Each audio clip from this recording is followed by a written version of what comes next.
Fala comigo, pessoal, tudo bem? Ricardo Lúcio, historiador. Vamos fazer a análise do Decreto-Lei 25 de 30 de novembro de 1937. São as restrições para bens particulares tombados de forma definitiva, do artigo 13 até o artigo 21. Vamos lá. Então, pessoal, o artigo 13 diz: o tombamento definitivo dos bens de propriedade particular será por iniciativa do órgão competente do Serviço Patrimônio Histórico Artístico Nacional, transcrito para os devidos efeitos em livro a cargo dos oficiais de registro de imóveis e averbado ao livro de transcrição no domínio. Então, pessoal, colocando aí, a gente tem que ver se foi registrado. Ele tem que ver o seguinte: no caso de transferência de propriedade de bens particulares tombados definitivamente, deverá o adquirente, dentro do prazo de 30 dias, sob pena de multa de 10% sobre o respectivo valor, fazê-la constar no registro, ainda que trate de transmissão judicial ou causa-mortis. Esse é o parágrafo 1. Agora vamos para o parágrafo 2. Na hipótese de deslocação de tais bens, poderá o proprietário, dentro do mesmo prazo, sob pena da mesma multa, transcrever no registro de lugar para que tiverem sido deslocados. Tem que informar dentro de 30 dias ao IPHAN e deve ser em conjunto, tanto quanto quem recebeu, quem levou e quem recebeu devem dar as informações.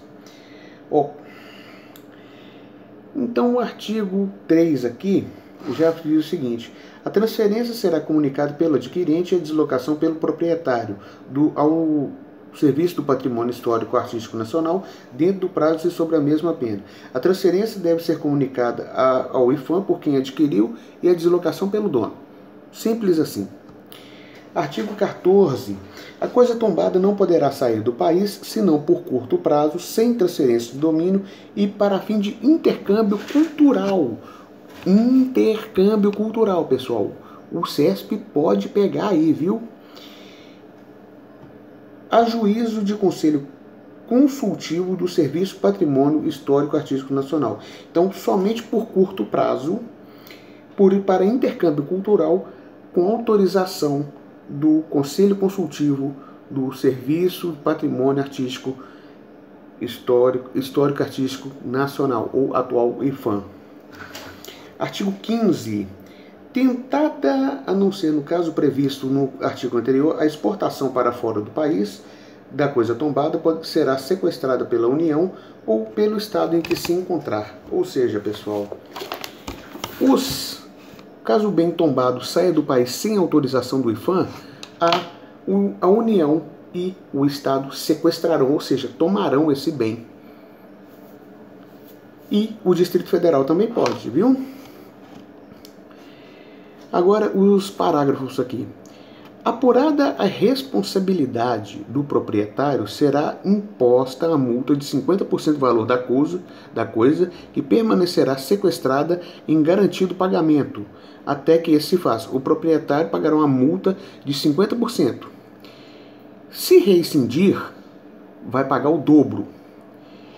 No parágrafo 3, a pessoa que tentar exportação de coisa tombada, além de incidir na multa que se refere aos parágrafos anteriores, incorrerá nas penas combinadas do Código Penal para o crime de contrabando. Responde pelo crime de contrabando aí, pessoal.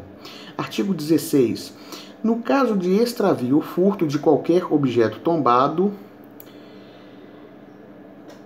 o proprietário deverá dar conhecimento ao fato ao Serviço do Patrimônio Histórico Artístico Nacional, dentro do prazo de 5 dias, sob pena de multa de 10% sobre o valor da coisa. Deve dar conhecimento ao IPHAN, dentro de 5 dias, sob pena de multa, 10% da coisa, sobre caso de extravio ou furto. Artigo 17. As coisas tombadas não poderão, em caso nenhum, ser destruídas, demolidas ou mutiladas, nem sem prévia autorização do Serviço do Patrimônio Histórico Artístico Nacional, ser reparadas, pintadas ou restauradas sobre multa de 50% do dano causado. Parágrafo único. Tratando de bens pertencentes à União, aos Estados e municípios, a autoridade responsável pela infração do presente artigo incorrerá pessoalmente na multa. Ou, traduzindo, as coisas não poderão ser, em nenhuma hora, destruídas, demolidas ou mutiladas, sob pena de multa de 50% do dano causado. Tratando-se de bens pertencentes à União, os Estados e municípios, a autoridade responsável pela infração do presente artigo incorrerá pessoalmente, ou seja, vai sair do bolso dela. Artigo 18. Sem a prévia autorização do Serviço do Patrimônio Histórico Artístico Nacional, não se poderá, na vizinhança da coisa tombada, fazer construção que lhe impeça ou reduza a visibilidade, nem nela colocar anúncios ou cartazes, sob pena de ser mandado destruir a obra ou retirar o objeto, impondo, neste caso, a multa de 50% do valor do mesmo objeto. Ou, traduzindo, não pode fazer uma construção que impeça ou reduza a visibilidade. Por exemplo, você construir como é que chama aquele negócio? Um solar, um térreo, assim, uma laje que impede a vista de uma igreja. Você vai pagar uma multa bem pesada. E não pode colocar e nem afixar cartazes. Isso é um grande problema que a gente vê por aí, pessoal. Não pode colocar isso, lembre-se bem.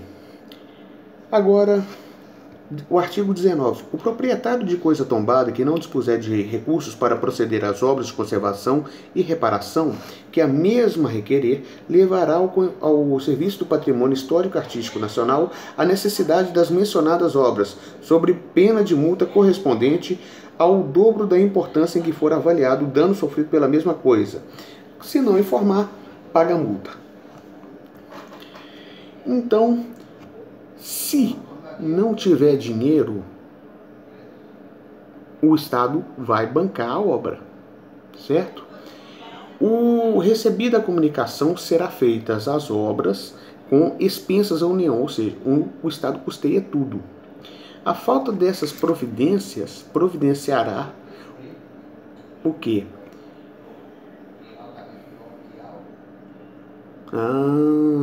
Pode provocar a desapropriação. E, pessoal, o segundo parágrafo do artigo 19 foi cancelado pela Lei 6.292. Beleza? E uma coisa também que pode acontecer.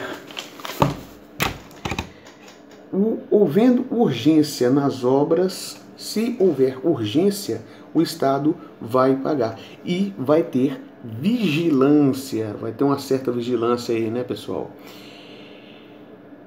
Artigo 20. As coisas tombadas ficam sujeitas à vigilância permanente do Serviço do Patrimônio Histórico Artístico Nacional, que poderá inspecionar sempre que for julgado conveniente, não podendo os respectivos proprietários ou responsáveis criar obstáculos à inspeção, sob pena de multa de R$100.000 elevado ao dobro em caso de reincidência.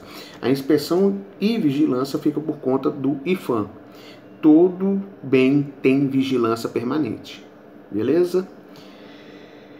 E artigo 21. Os atentados cometidos contra os bens que trata o artigo 1 desta lei são equiparados aos cometidos contra o patrimônio nacional. Ou seja, os atentados cometidos contra os bens tombados serão equiparados aos cometidos contra o patrimônio nacional. Serão equiparados, pessoal. Vamos tomar um certo cuidado aí, que não faz parte do patrimônio, mas é como se fosse parte do patrimônio. Cuidado aí que as bancas pegam muito pesado. É tudo pegadinha. Pegadinha do malandro. Ok, então, pessoal, depois a gente faz o resto. Eu faço o resto da análise, perdão, e até mais.